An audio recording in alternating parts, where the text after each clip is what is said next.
मेरे किसान भाइयों, आज का वीडियो बहुत दिल को हिलाने वाला वीडियो है।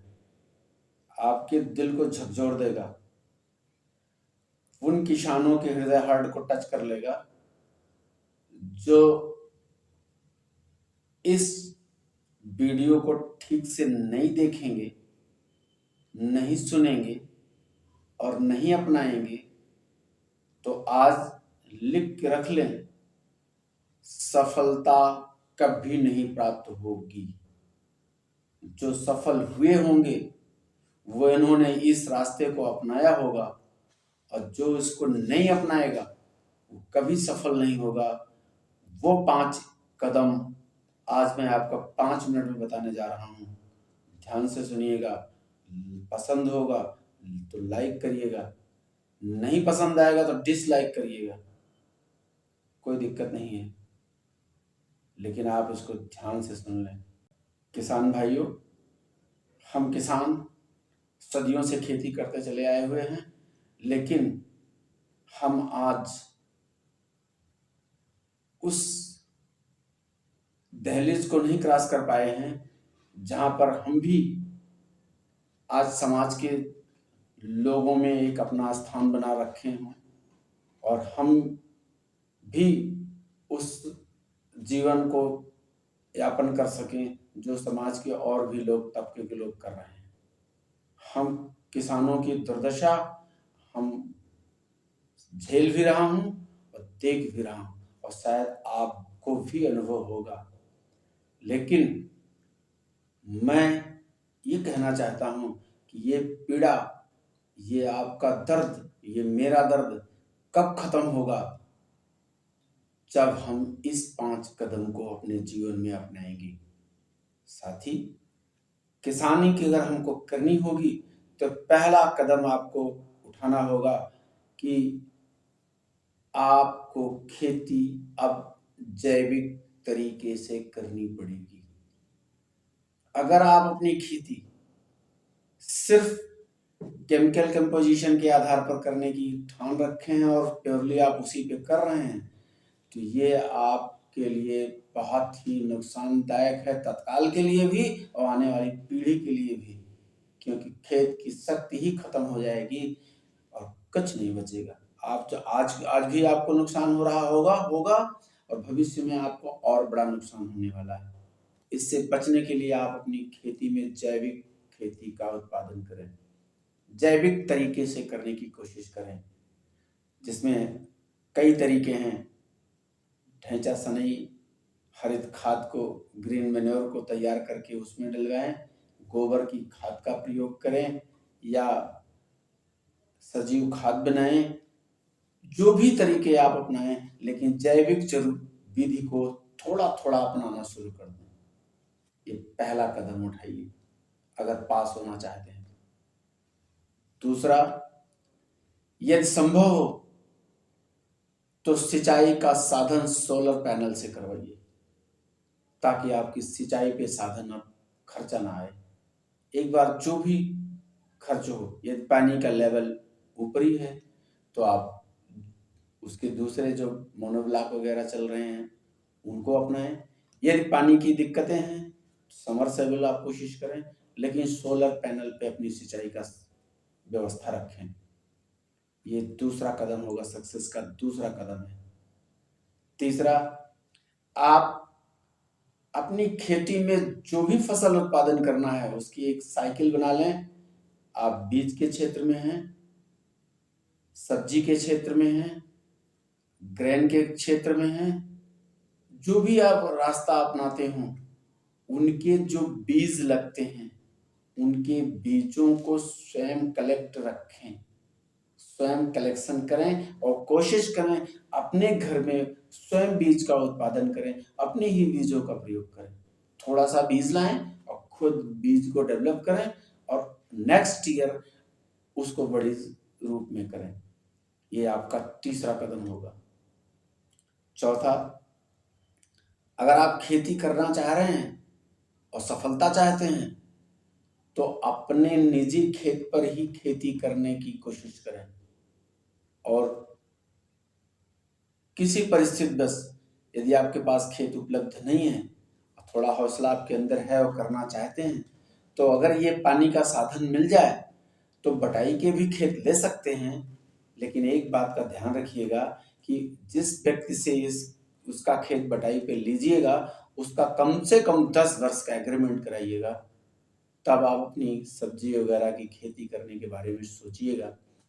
नहीं तो जैसे ही साल 2 साल 3 साल आप अथक श्रम करेंगे, उनके खेतों को सुदृढ़ करके खड़ा कर देंगे, तो वो आदमी धोखा दे सकता है और आपको नुकसान हो जाएगा। उसका खेत बन जाएगा और यील्ड देख लेगा तो उसको जो है चुल्ली काट लेगी और आपको वो छुड़ा देगा खेत, आपको नुकसान हो जाएगा। इसलिए 10 साल का कम से कम एग्रीमेंट करा करके तब उसके खेत में हाथ लगाइएगा, यदि आपका बटाई का खेत है तो। ये सफलता की राह में ये भी बहुत महत्वपूर्ण कदम है साथियों। नेक्स्ट बात में, यदि सिंचाई संभव हो तो फिर सोलर नहीं हो पा रहा है तो अपनी बिजली की जरूर हो, बिजली की भी ना हो तो अपना इंजन हो जरूर हो, और पानी का बढ़िया लेवल हो। ये एक बहुत महत्वपूर्ण कदम है खेती में सफलता प्राप्त करने का। नेक्स्ट साथियों, किसानी खेती हम जो भी करना चाह रहे हैं उसमें खेत की एक एक गाटे की 5 गाटा है तो उन 5 गाटों की 5 कार्नर से ला करके 5 भाग, चारों कोनों से एक मध्य से मिट्टी को निकाल करके और उसकी मिक्सिंग करके मिट्टी की जांच सरकारी संस्थान पे जाकर के जरूर करा लें, तो आपको ये जानकारी हो जाएगी कि हमारी मिट्टी में किस प्रकार की कमी है, कितनी उर्वरा शक्ति है, कितना जीवाश्म कार्बन है, और उस अनुसार उसको खाद डालें, उसका व्यवस्था करें, उसका ट्रीटमेंट करें। हमको मालूम नहीं है, हमारे खेत में यूरिया की संख्या ज्यादा होती और हम यूरिया डालते जा रहे हैं। हमारे यहाँ जिंक की कमी है और हम जिंक पे ध्यान नहीं दे रहे हैं। जीवाश्म कार्बन कम है और हम उसमें ठेल रहे हैं सल्फर और दूसरी चीज, तो आपका पैसा खर्च हो रहा है और आपको रिजल्ट नहीं मिलेगा। आपकी मिट्टी की जांच ये बता देती है कि आपके खेतों में क्या कमी है। हम खेती करते चले जाते हैं, हम ऐसे ही खेती कर रहे हैं, श्रम तोड़ रहे हैं, समय अपना नष्ट कर रहे हैं, पैसा खर्च कर रहे हैं और रिजल्ट में मूल पकड़ के बैठ रहे हैं। आराम अब क्या करें। उतनी प्रकृति की मार, उतनी समाज की मार और उतने नीलगाय और पशु की मार कितने लोगों को झेलेंगे। हम अंततोगत्वा हार जाएंगे, टूट जाएंगे। हम बिना कंप्लीट व्यवस्था के हम सफलता नहीं प्राप्त कर पाएंगे। सफलता की राह में इन स्टेप को जरूर से जरूर अपनाएं। चाहे आप जिस भी कंपनी का जितना भी जो भी बीज बोना चाहते हो, महंगा से महंगा बीज डाल दें, क्या होगा। आपकी सिंचाई की व्यवस्था नहीं है, खेत में अगर कमी है, व्यवस्था सुदृढ़ नहीं है सुरक्षा की, क्या सफलता मिलेगी। मेरे मित्रों, इसका जरूर ध्यान रखें। प्रबंधन इस वीडियो के माध्यम से पूरे खेत की करके तब हम खेती में लगाएं। पहले से किसान हैं तो अब अपना लें। नए किसान भाई, हमारे नए नए बच्चे, हर साल 2-4 करोड़ लोग नए बच्चे जो खेती के क्षेत्र में उतरते हैं, वे हमारा वीडियो देखें।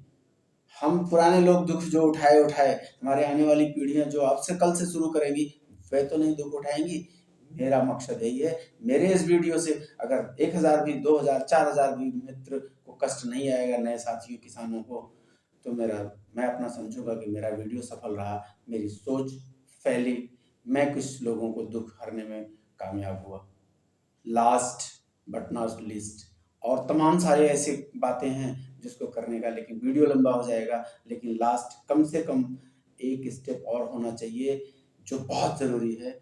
आप अपने उत्पादन को स्वयं कस्टमर के हाथ में बेचने की कोशिश करें। सफलता की राह का सबसे बड़ा रोड़ा ये है।